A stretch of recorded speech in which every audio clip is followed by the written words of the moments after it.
Ya, ini dimulai tahun 2010. Saat itu memang ada kerjasama antara BMKG dengan Ohio State University di Amerika terkait dengan drilling ice core. Intinya ingin melihat iklim masa lalu berdasarkan lapisan es yang ada di sini.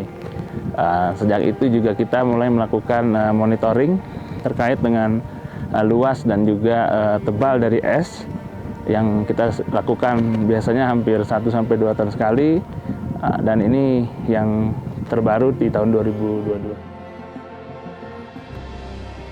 Tren yang kita lihat sejak 2010 sampai dengan 2022 ini memang mengalami penurunan yang cukup drastis. Sebenarnya tren ini sama dengan glacier lainnya di wilayah tropis lainnya seperti di Amerika Selatan dan Afrika.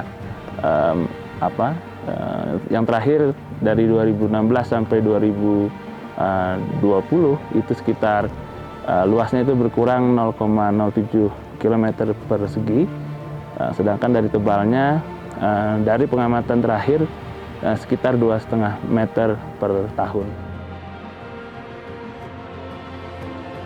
Secara umum memang perubahan iklim ya dan pemanasan global yang memang menyebabkan banyak dampak, salah satunya memang pencairan es. Namun di wilayah kita ini karena ketinggiannya cukup rendah, sekitar 4.800 meter di atas permukaan laut, maka berpotensi untuk bisa mencair lebih awal dibandingkan dengan es tropis lainnya di Afrika maupun di benua Amerika.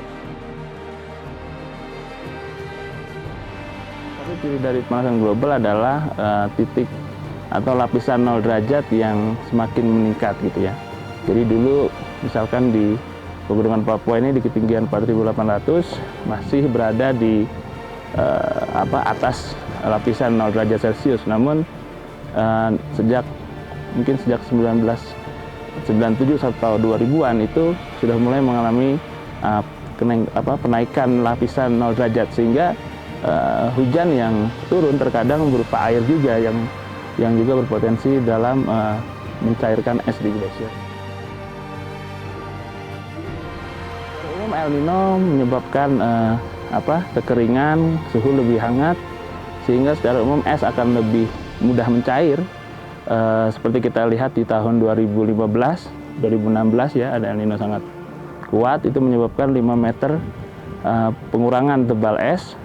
Dan sekarang ini di tahun 2020 sampai 2022 kita mengalami triple La Nina yang idealnya mestinya ada pendinginan dan juga penambahan uap air di sekitar glasier. Namun dengan peningkatan suhu yang memang trennya terus meningkat, sepertinya tidak cukup kuat untuk menahan laju pencairan es di glasier. Sementara itu BMKG memprediksi Badan Meteorologi, Klimatologi, dan Geofisika melaporkan hingga hujan akhir deras yang September melanda 2020, kawasan Jakarta dan sekitarnya terhadap Jumat sore membuat sejumlah jalan di ibu kota tergenang air.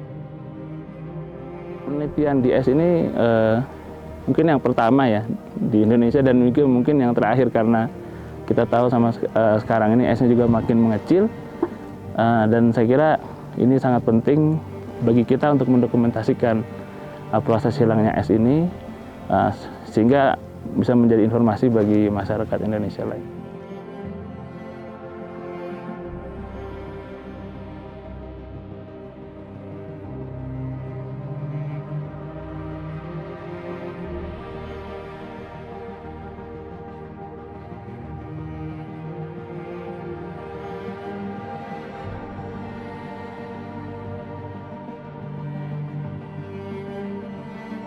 Saya sejak bekerja di sini secara pribadi sudah mengamati glasier yang ada di sini, salju abadi, yang dikatakan juga salju abadi.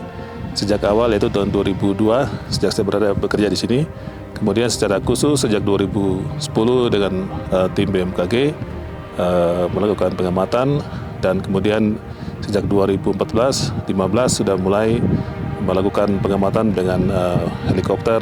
Ada juga kita melakukan pengamatan menggunakan drone, melakukan foto udara yang dilakukan oleh satu tim khusus, melakukan foto udara, melakukan secara vertikal ke glasier-nya. Dan selain itu juga kita melakukan pengamatan secara visual dari daerah tambang. Sepengetahuan saya sejak saat itu sampai saat ini semakin secara visual glacier semakin mengecil, baik itu secara ukurannya dan juga ketebalannya kelihatan semakin mengecil. Awal tahun 80-an, 70-an, 80-an sering terjadi hujan jalur di sini. Tapi kemudian semakin berkurang sampai saat ini, di mana mungkin dulu mungkin bisa setahun mungkin katakan 8-10 kali ada turun es salju. Nah saat ini mungkin cuma 2-3 kali saja salju turun di sekitar di sini, termasuk di tambang juga. Suhunya ada perubahan, mungkin lebih hangat sedikit. Ya, lebih hangat, semakin lebih hangat ya.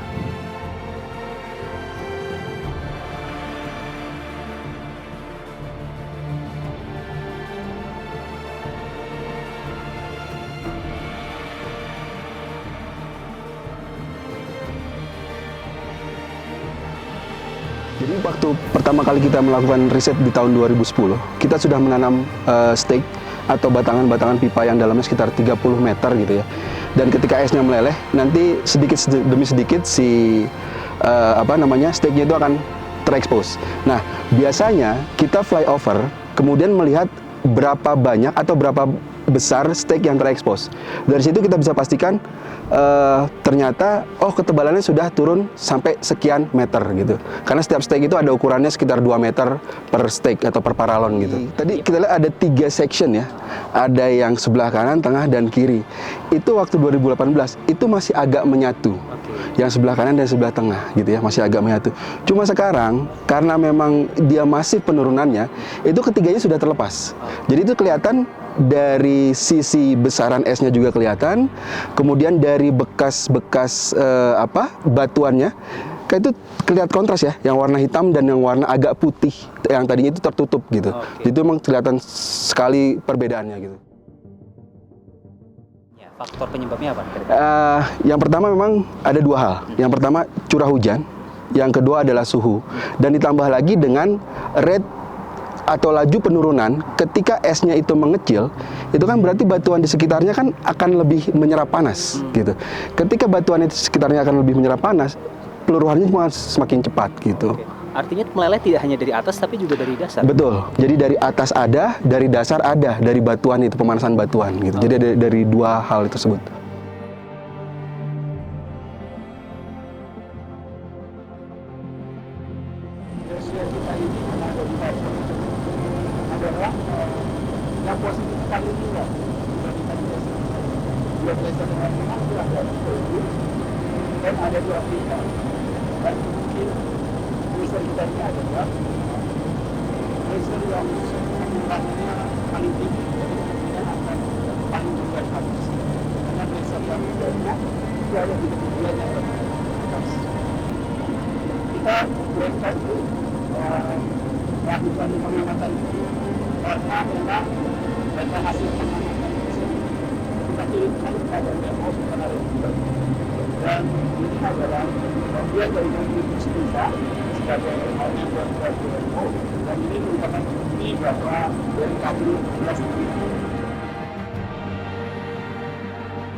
Kita ketahui ya sejak kecil ada istilah salju abadi gitu ya, yang kita peroleh dari pelajaran.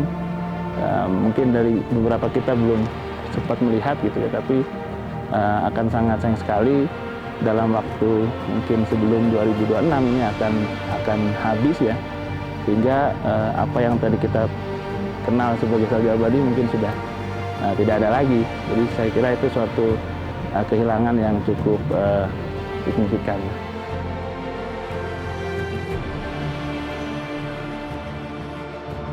Saya pernah dengar masyarakat memandang salju ini, mereka melihat dulu dia kalau dari arah sisi utara, atau masyarakat umumnya mereka menyebutkan dengan Nemangkawi, yaitu panah putih. Jadi mereka ada salju, dia kelihatan putih dan dia lurus, jadi mereka mengatakan Nemangkawi atau panah putih. Maknanya itu bagi mereka sesuatu yang sakral, keramat bagi masyarakat sekitar menurut yang saya tahu. Ya, secara pribadi saya sebagai orang Papua juga dan pribadi saya ya merasa ya sedih lah, karena dulu kita mendengar bahwa ada salju abadi. Sejak SD saya dikatakan ada salju abadi di Papua. Kalau sudah hilang jadi bukan abadi lagi, jadi tidak ada abadi itu.